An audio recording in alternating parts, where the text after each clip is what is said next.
सबको जय यीशु की अनुग्रहकालीन अनुग्रह वाणी सुनने के लिए मैं आप सभी लोगों का हार्दिक स्वागत करता हूं। आज मार्च की 6 तारीख है, शुक्रवार का दिन है और आज के दिन में हम सबों के लिए मनन चिंतन करने के लिए विषय दिया है संत मत्ती के द्वारा रचित सुसमाचार अध्याय 21 पद संख्या 33 से 43, 45 से 46। और इस प्रसंग में दागबारी का दृष्टांत के द्वारा प्रभु हम सबों से बातें करना चाहता है। मुख्य रूप से ईश्वर चाहता है कि हम उसके द्वारा दिए हुए इस जीवन के साथ जुड़ी हुई सारी जिम्मेदारी को, कर्तव्यों को हम समझें, सही तरीके से जिएं।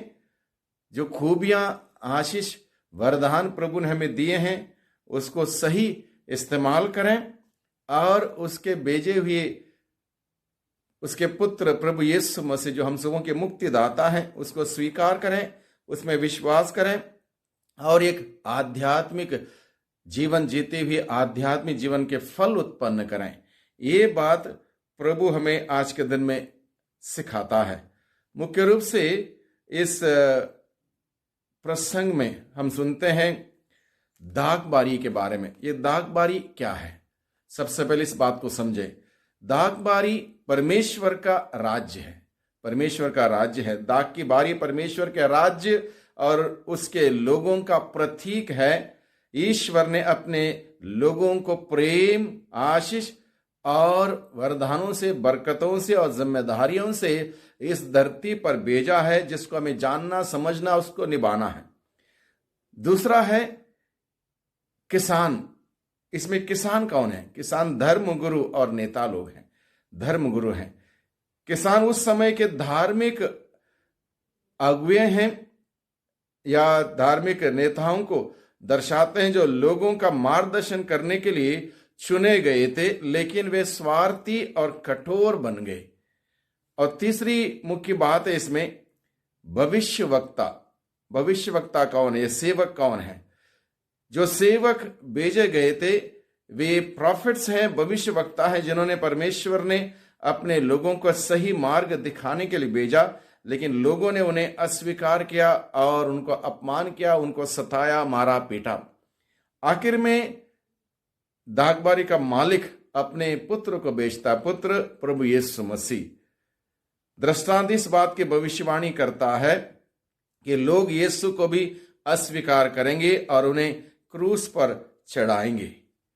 लेकिन प्रभु क्या कहता है? कोने का पत्थर के बारे में जिक्र करता है। कोने का पत्थर क्या है?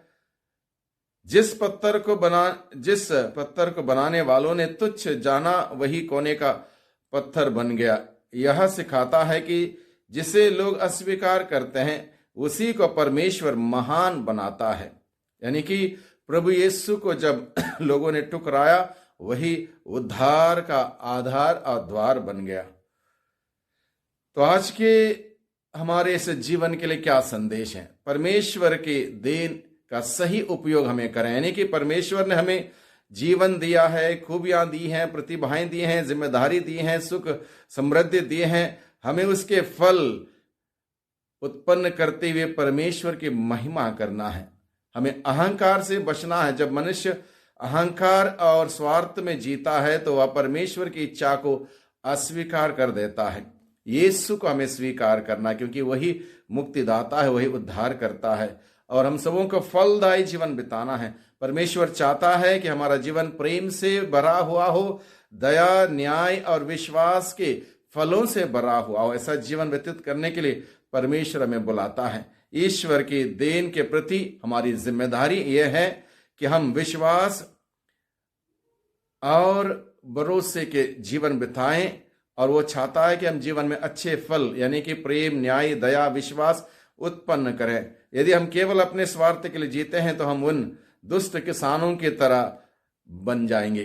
परमेश्वर के दूतों को अस्वीकार नहीं करना है। परमेश्वर के भविष्यवक्ता दूत, उनके याजकों को अस्वीकार नहीं करना है, बल्कि उनके द्वारा दिए हुए संदेश को ग्रहण करना है।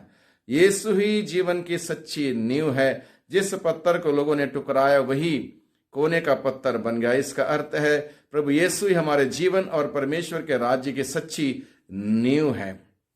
परमेश्वर का राज्य उन लोगों को मिलेगा जो फल लाते हैं। यीशु कहते हैं कि परमेश्वर का राज्य उनसे ले लिया जाएगा जो फल नहीं लाते, और उन्हें दे दिया जाएगा जो विश्वास और धर्म के नियम के अनुसार चलते हुए एक सुंदर जीवन बिताते हुए फल उत्पन्न करते हैं, उनको दिया जाएगा। यानी कि हम सभी लोगों को आज के दिन में प्रभु हमें सिखाता है कि हम सबों को प्रभु ने चुना, इस धरती पर भेजा, अलग अलग प्रकार की खूबियां वरदानों से सजाया सवारा, और हम सबों का कर्तव्य है परमेश्वर के संदेश उनके चुने हुए लोगों के द्वारा हमें मिलते हैं, उसको ग्रहण करें और उनका मान सम्मान करें, उस संदेश के अनुसार जीवन बिताएं।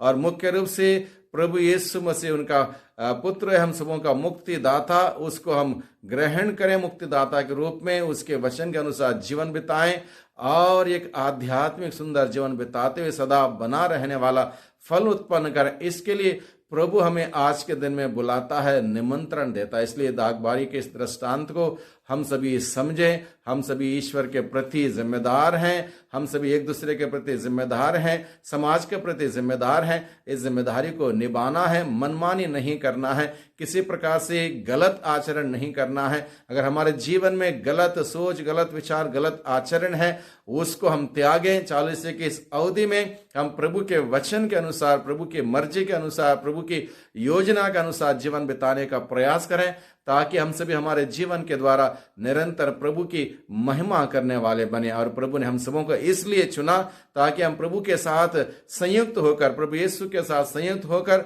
सदा बना रहने वाला फल उत्पन्न करने हम सभी करें। प्रेम का, शांति का, न्याय का, शांति का, क्षमा का फल उत्पन्न करें।